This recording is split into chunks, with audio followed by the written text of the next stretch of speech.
दिनेश जी, आपके पास आता हूँ आपकी फीड के लिए।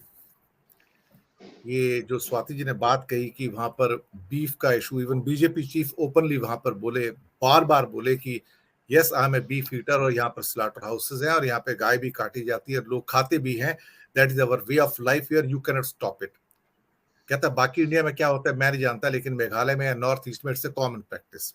ये कॉमन प्रैक्टिस तेलंगाना में भी है, आंध्रा में भी है, गोवा में भी है, तमिलनाडु में भी है, केरला में भी है, मैं आपको बता दूं बंगाल में भी है। तो भारत के बहुत सारे राज्यों में ये है। मतलब आधा भारत जो है वो काउ स्लॉटर में जाता है और आधा भारत काउ स्लॉटर में नहीं जाता है। सोच की बात है। एक शख्स है जिनका नाम है अश्विनी उपाध्याय, उनको बार बार सुप्रीम कोर्ट में जाने की आदत है। वैसे भी सुप्रीम कोर्ट के वकील भी हैं। उनको एक खास एक याचिका उन्होंने दायर की थी, सारे आक्रांताओं के नाम पर जो शहरों के सड़कों के नाम रखे हैं वो सब के सब बदल देने चाहिए। ये सारे भारत के ऊपर आक्रमणकारी है। कमाल है साहब। जब उन्होंने बिल्डिंग्स बनाई थी, नाम रखे थे या जो भी किया था, तो तब आपके लोग कहाँ थे? 400 साल पहले, 300 साल पहले, 500 साल पहले। अब आप नाम बदलना चाहते हैं उनके, क्योंकि आपको लगता है सारे आक्रांता है। लेकिन भारत का एक इतिहास और भी है। अंग्रेजों को छोड़ दे तो जो भी भारत में आया वो यहाँ आकर यहीं बस गया, वो यहाँ से वापस नहीं गए। मुगल थे वो यहाँ आके रह गए, बाकी जो जो यहाँ पे सल्तनत आई है वो भी यहीं के होकर रह गए।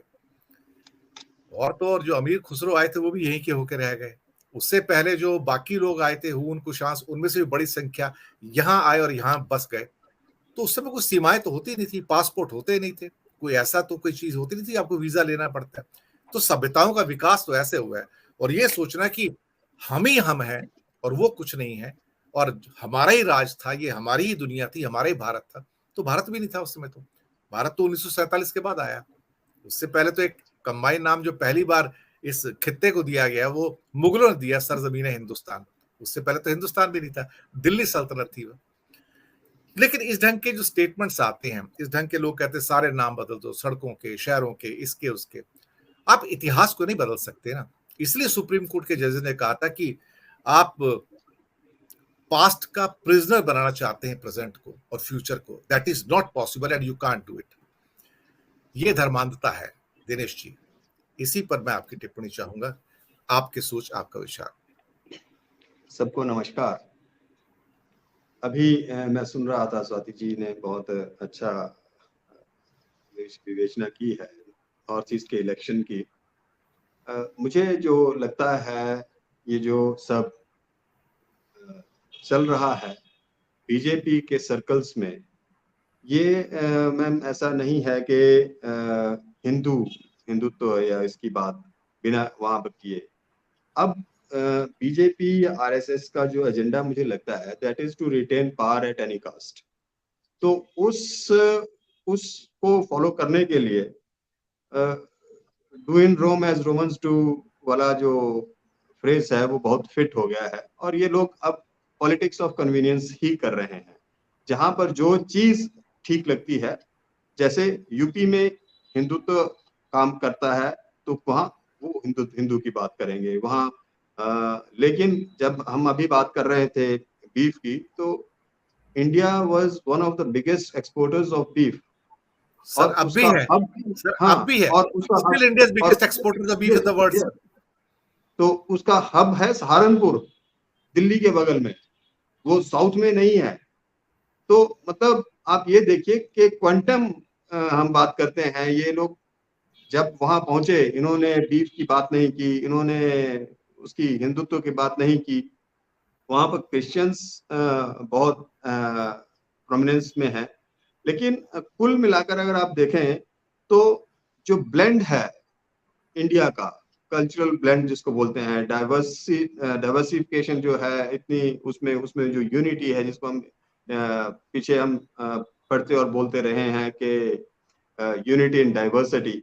सो ये डाइवर्सिटी जो थी उसको, उस चीज को इन्होंने खत्म करने का जो बीड़ा उठाया है, वो सिर्फ ये नॉर्थ नॉर्थ में आपको देखने को मिलेगा। जैसे आप साउथ में जाएंगे, जहां पर भी इनको लगेगा कि यहाँ पर क्रिश्चियन पॉपुलेशन ज्यादा है, यहाँ पर मुस्लिम पॉपुलेशन ज्यादा है, वो अपने हिसाब से चीजों को एडजस्ट कर रहे हैं। और एजेंडा सिर्फ एक है कि किसी भी तरीके से पावर को ग्रैब करना है, वो कहीं भी है, अभी अगर रेफरेंडम मिलता है वेरी गुड, नहीं मिलता है तो हॉर्स ट्रेडिंग, और अगर वहां से भी नहीं हो रहा है तो फिर रिलीजियस डिवाइड।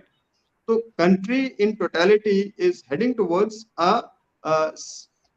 सिविल वॉर, जिसको मैं बोलता हूँ प्री युद्ध की तरफ। ऐसी स्थिति बन गई है, लोग यहाँ रहना नहीं चाह रहे हैं। हम पीछे डिस्कस कर रहे थे दिनेश जी कि ब्रेन ड्रेन हो रहा है, कितने लोग यहाँ से जा रहे हैं, और कुल मैं मिलाकर फिगर्स बता देता हूं, फिर से रिमाइंड करा देता हूं दर्शक मित्रों आपको।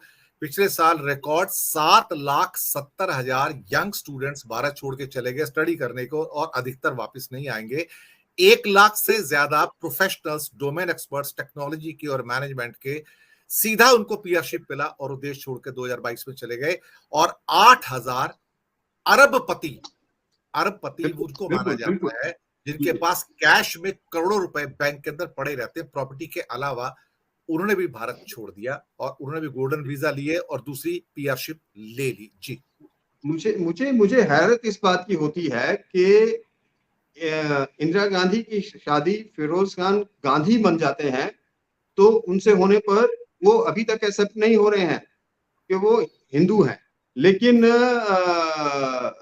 स्मृति ईरानी पर्शियन से शादी करती है तो अभी तक भी वो हिंदू रहती हैं। वो मतलब कंसेप्ट कहाँ है, जहां जिस चीज के लिए आप एक तरफ खड़े होकर नारेबाजी कर रहे हैं, इनका सोशल मीडिया मतलब अच्छा बुरा जितना बोला जाता है बोल रहे हैं, मतलब क्राइम का जो मेंटल सेटअप है उसमें जो चीजें हैं, उन सब चीजों को देखते हुए ऐसा अब मैम ने अभी चले गए, मैम ने ये बड़ा क्लियर किया कि जो कुछ हुआ पार्टीशन के टाइम, वो कंट्रीज जो डिवाइड हुई, वो कंट्रीज उनको वो एक मुस्लिम कंट्री के तौर पर उनको एस्टेब्लिश होना था और वो किए गए। लेकिन जो रहे यहाँ वापस, वो एक हार्मनी, कम्युनल हार्मनी के लिए की वजह से यहाँ पर रहे कि उनको ना हिंदू होना है, ना मुसलमान होना है, ना क्रिश्चियन होना है, ना सिख होना है, उनको हिंदुस्तानी होना है। तो इसलिए वो यहाँ पर रुके और उनको वो रहे। पिछले 70 साल से ऐसी ऐसी दुर्भावना हमारे में नहीं थी, हम नहीं थे। लेकिन अब वो जो भावना है, द फीलिंग के किसी मुसलमान को देखो तो आपके माथे पे तेवर आ जाए, किसी सिख को देखो, हुआ क्या है, या तो इन्होंने खुद को इस तरह से खड़ा कर दिया कि हर हर भाषण में इनके पास, अगर कहीं किसी मंच से बात कर रहे हो तो अगर इनके पास हिंदू मुस्लिम का मुद्दा ना हो, इनके पास बीफ, या नॉर्थ में बात कर रहे हैं बीफ का इशू ना हो, इनके पास मंदिर मस्जिद ना हो, तो इनके पास तो बोलने को कुछ होता ही नहीं है। डेवलपमेंट के इश्यूज पर ये नहीं बोलते हैं।